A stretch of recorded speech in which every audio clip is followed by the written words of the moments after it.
Pompeii, the city buried in ash with people still frozen. Mid-motion, Mount Vesuvius erupted with almost no warning, burying an entire Roman city under volcanic ash and pumice so completely that it vanished from maps for nearly 1,700 years. When excavators finally found it, they discovered something nobody expected: hollow spaces in the hardened ash where human bodies had once been, preserving the exact final positions of people at the precise moment they died. In 79 AD, the Roman city of Pompeii, a genuinely prosperous, densely populated commercial center, located near the base of Mount Vesuvius in what is now southern Italy, was suddenly, catastrophically buried, following a massive volcanic eruption that most modern volcanologists studying the event now believe produced relatively limited advance warning, since, while the region had experienced some documented seismic activity in the years preceding the eruption, nothing available to Pompeii's residents at the time provided the kind of clear, unambiguous warning that would have prompted mass evacuation before the volcano's actual, catastrophic eruption began. The eruption itself proceeded through several distinct phases over roughly a day and a half, beginning with a massive eruption column ejecting pumice and ash high into the atmosphere, material that fell steadily over Pompeii throughout the following hours, burying the city under a progressively accumulating layer that ultimately reached several meters in depth. Before the eruption's final, most catastrophic phase produced a series of pyroclastic flows, superheated clouds of volcanic gas and debris traveling down the mountain slopes at genuinely extreme speed and temperature.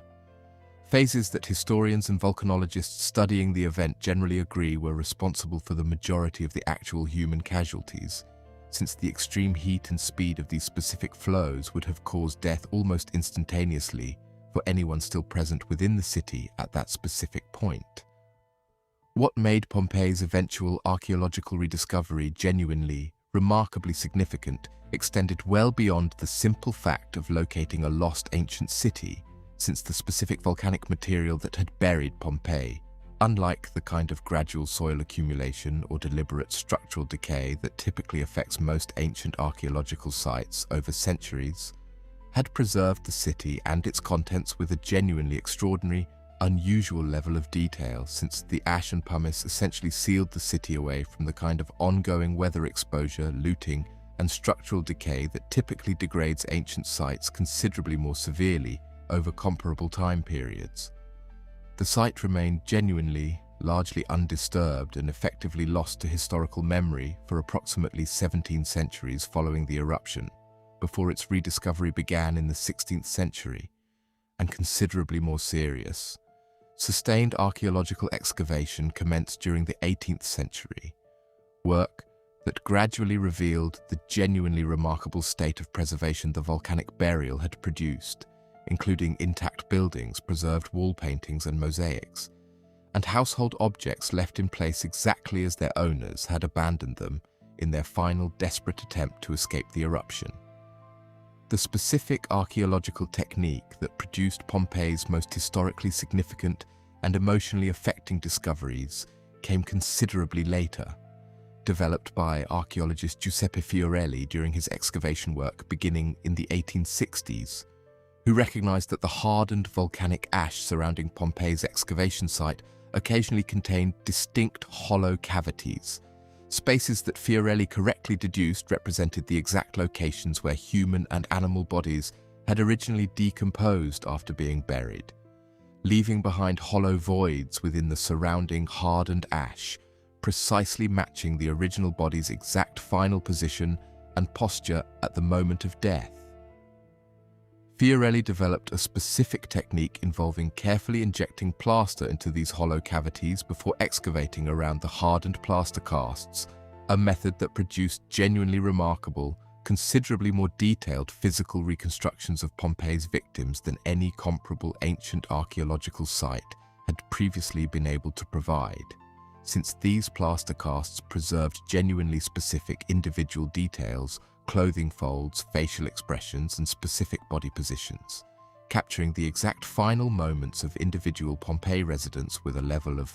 direct, personal historical detail that considerably more conventional archaeological evidence, skeletal remains alone, could never have provided.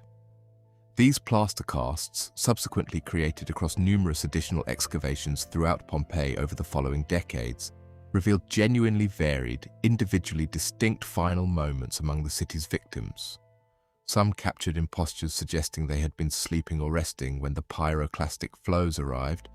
others showing clear evidence of having attempted to shield themselves or loved ones in their final moments, and some found in family groups, evidence suggesting they had remained together throughout the disaster's final catastrophic phase rather than becoming separated while attempting individual escape. Modern archaeological and forensic analysis of these preserved remains, employing considerably more advanced scientific techniques than were available during Fiorelli's original 19th century excavations, has continued providing genuinely significant additional insight into the specific population Pompeii actually contained at the time of its destruction, including detailed information regarding diet, health conditions, and genuine demographic diversity among the victims, research that continues actively today, meaning Pompeii's full archaeological and historical significance continues genuinely expanding even now, over 3.5 centuries after serious excavation of the site first began. What makes Pompeii endure as one of history's most significant and extensively studied archaeological sites isn't simply the sheer scale of the volcanic disaster that destroyed it, genuinely catastrophic as that destruction remains,